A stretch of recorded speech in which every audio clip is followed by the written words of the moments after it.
Ukrainian troops have successfully repelled enemy attacks in the vicinity of Severodonetsk, Lysychansk, Avdiivka and Krasnohorivka. In addition, successful counterattacks by Ukrainian soldiers in the Zaporizhia region have forced the command of the Russian troops to redeploy additional units there. The Russians will probably strike with more force this week. We are ready for it. The occupiers gather forces in the direction of Kharkiv and the Zaporizhia region. They are shooting our fuel infrastructure again and want to deprive us of supplies in this way. Of course, we will answer to that. Ukrainian authorities are constantly calling for additional military aid. The West has supported the fighting Ukrainians almost from the first hours of the conflict, but the equipment made available is, in Kiev's opinion, insufficient. If we don't get weapons, it's okay, we will fight with shovels. But we will defend ourselves, because this war is a war for our existence.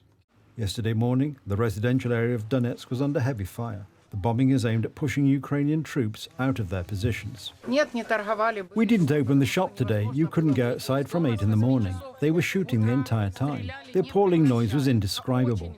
I can't say exactly what the bullets hit. The shards kept falling on us. Since the 24th of February, almost 4,200,000 people have been cleared at the border crossings from Ukraine to Poland. In the future, even more refugees may reach Poland because the fighting in Donbas is intensifying. Many people decided to leave their homes only 4 months after the start of the war. Now there is no electricity, gas or water in Bakhmut, and the shelling is still going on. Life is extremely difficult, so we decided to leave, to save myself, my children and relatives. Meanwhile, yesterday, Eamon Gilmore, the European Union's representative for human rights, launched his fact-finding mission to Ukraine. Its purpose is to collect evidence of violations of international humanitarian law committed by Russian troops. When we talk about war crimes, we talk not only about those who committed the crime, the direct crime, on the spot and in location. They, of course, have responsibility. But we're also talking about those who are in the chain of command, if necessary, right to the very top. But that has to be pursued by investigation of those who are carrying it out.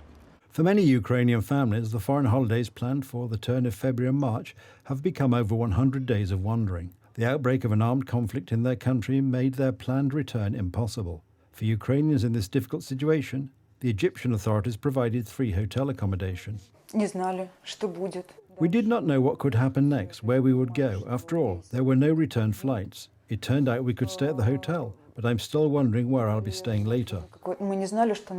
The Ukrainian troops suffer losses, but taking into account the differences in military potential, thanks to their tenacity, they severely decimate the invaders and destroy their equipment. So far, the aggressors have lost, among others, over 34,000 soldiers, 1,477 tanks, and 181 helicopters. The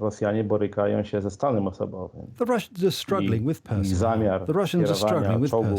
They intend to send T-62 tanks to the fight, and this will make them need even more people. I'm not optimistic about this. I believe that the conflict will continue for a few more years. The European Commission has so far imposed on Russia 6 levels of sanctions. According to the findings of Brussels, the assets so far confiscated amount to €12.5 billion. Ukraine's political partners support its fight against Russia in the military and diplomatic fields. Meanwhile, the Kremlin does not intend to negotiate and give up its military goals.